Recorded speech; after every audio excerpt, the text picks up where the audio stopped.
संभाल लीजिए। बानी हो हम तो आइल बानी हो रौरा संगे संगे हम हुलसी आइल बानी हो। केहू बोली न सबका से कहे जाए तो जाई हला कभी अरे 40 पे हम मालिश करन फ्री में होई 45 पर सह जाए रात भर रह जाए। 40 पे हम मालिश करन फ्री में होई 45 पर सह जाए रात भर रह जाए।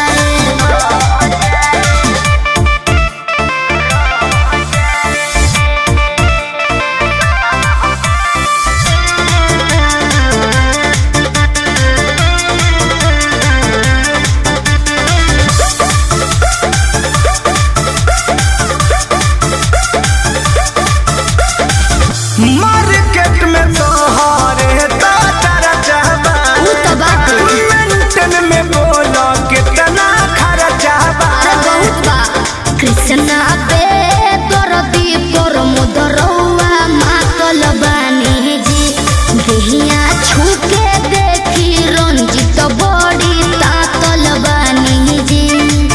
जब कहबो आइटम बेसाह जाए बदल जाता 40 पे हम मालिश करन फ्री में होई 45 पर सह जाए रात भर रह जाए।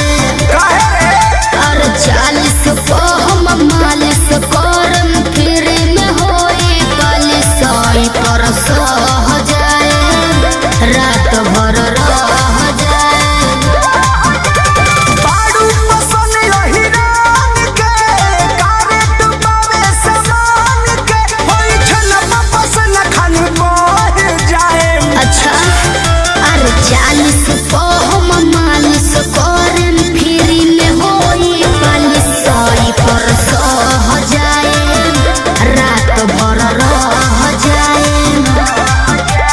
40 पे हम मालिश करन फ्री में होई 45 पर सह जाए रात भर रह